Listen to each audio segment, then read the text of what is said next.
নেপালে জেনজি আন্দোলনের দিনগুলোতে যেন এক অরাজক সময় নেমে এসেছিল। রাজধানী কাঠমান্ডু সহ বিভিন্ন শহরে সরকারি বেসরকারি স্থাপনায় ভাঙচুর, অগ্নিসংযোগ আর লুটপাটে অস্থির হয়ে ওঠে জনজীবন। বড় বড় সুপারস্টোর থেকে শুরু করে ছোট দোকান কোনো কিছুই রক্ষা পায়নি। কেউ টিভি নিয়ে গেছে, কেউ আবার ফ্রিজ, ওয়াশিং মেশিন, এমনকি রান্নার সামগ্রীও তুলে নিয়ে গেছে। কিন্তু আশ্চর্যের বিষয় হলো, সেই লুটের কয়েকদিন পর থেকেই পরিস্থিতি বদলাতে শুরু করে। নেপালিরা স্থাপন করেছে অনন্য এক দৃষ্টান্ত। স্যান্ডেলিনা সো, রূপচর্চায় আভিজাত্য। অনেক মানুষ স্বেচ্ছায় লুট করা জিনিসপত্র ফিরিয়ে দিতে শুরু করেছেন। আর সেই ফেরত দেওয়ার ঘটনাগুলো এখন নেপাল ছাড়িয়ে বিশ্বে আলোচনার কেন্দ্রে। সবচেয়ে আলোচিত ঘটনাটি ঘটে সিজির বিশালনগর শোরুমে।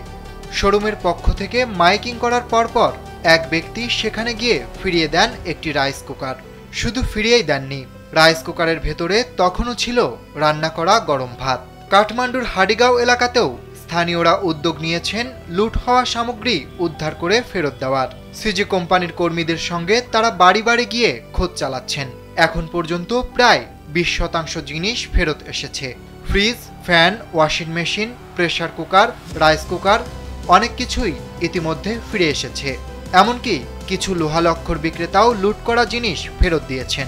সামাজিক যোগাযোগ মাধ্যমে এখন ছড়িয়ে পড়েছে সামগ্রী ফিরিয়ে দিই নামের প্রচারণা।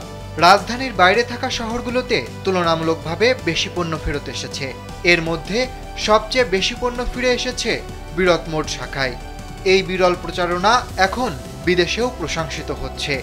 বহু আন্তর্জাতিক পর্যবেক্ষক জানিয়েছেন, নেপালি জনগণ যে সৎভাবে লুট করা জিনিস ফেরত দিচ্ছেন সেটি বিশ্বের জন্য এক বিরল দৃষ্টান্ত।